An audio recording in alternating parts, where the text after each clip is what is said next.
नमस्कार, आपके साथ मैं हूं तेजस्वी चंडोक नैयर। सुप्रीम कोर्ट के पूर्व जज ए.के. गांगुली पर कार्रवाई की मांग को लेकर दबाव बढ़ता जा रहा है। ए.के. गांगुली से पश्चिम बंगाल मानवाधिकार आयोग के अध्यक्ष पद से इस्तीफे का भी दबाव बढ़ता जा रहा है। भले ही उन्होंने इस्तीफे देने से इनकार कर दिया हो, लेकिन अब एक अंग्रेजी अखबार में पीड़ित लॉ इंटर्न के हवाले से जो हलफनामा छपा है वो हैरत अंगेज है।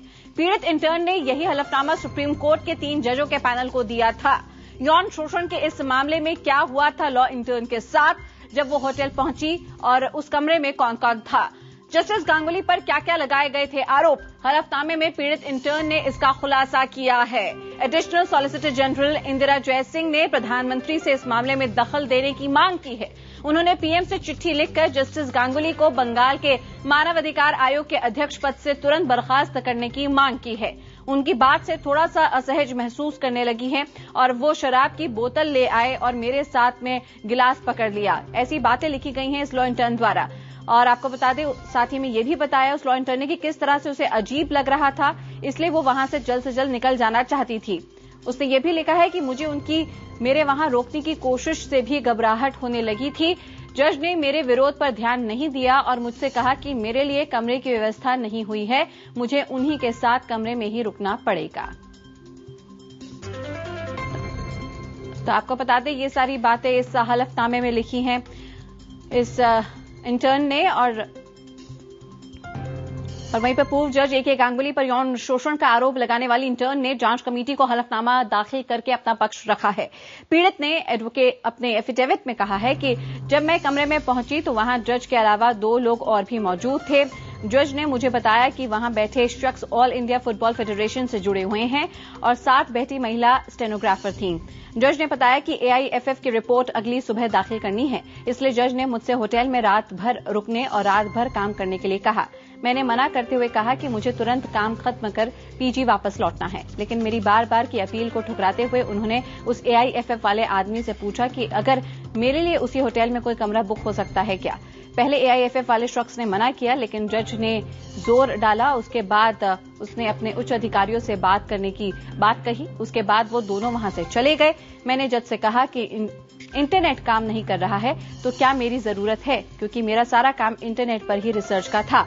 तब जज ने कहा कि वो मेरी क्रिसमस की शाम बर्बाद करने के लिए माफी चाहते हैं, क्योंकि ईसाइयों में वाइन पीने का रिवाज है। मैंने हामी भरी तो उन्होंने रेड वाइन की बोतल निकाली। उन्होंने मुझसे कहा कि मैं थक गई होंगी तो रेड वाइन पीते हुए मैं बेडरूम में जाकर आराम करूं।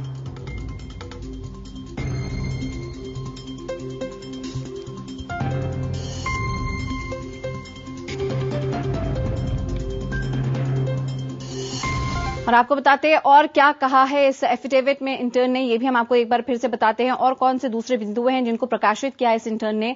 उन्होंने लिखा है कि वो चाहते थे कि मैं उनके साथ उन्हीं के कमरे में रुकूं। मैं उनकी बात से थोड़ा सा असहज महसूस करने लगी थी।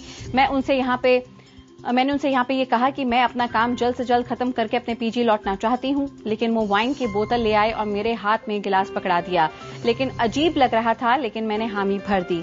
मैंने उनके साथ 6 महीने कोलकाता में काम किया था, तब मुझे उनके साथ ऐसा कोई वाकये का सामना नहीं करना पड़ा था। मुझे बहुत अजीब लग रहा था, इसलिए मैं वहां से जल्द निकल जाना चाहती थी। वो मुझसे बात करना चाहते थे, लेकिन मैं अपना टाइपिंग का काम खत्म करना चाहती थी। मैंने उनसे ये भी कहा कि मेरे जाने की व्यवस्था कर दें ताकि मैं जल्दी से अपने पीजी पहुंच सकूं। इस दौरान जज फोन करके मेरे लिए उसी होटल में कमरे की व्यवस्था करने की कोशिश में लगे हुए थे। जब वो फोन कर रहे थे तब भी मैंने स्पष्ट रूप से उन्हें वहां रुकने से मना कर दिया और कहा कि मुझे अपने पीजी में रुकने की जरूरत है। मुझे उनकी मेरे वहां रुकने की कोशिश से घबराहट होने लगी थी। हालांकि जब उन्होंने मुझे वहां बुलाया था तब वहां रुकने की बात का जिक्र नहीं किया गया था।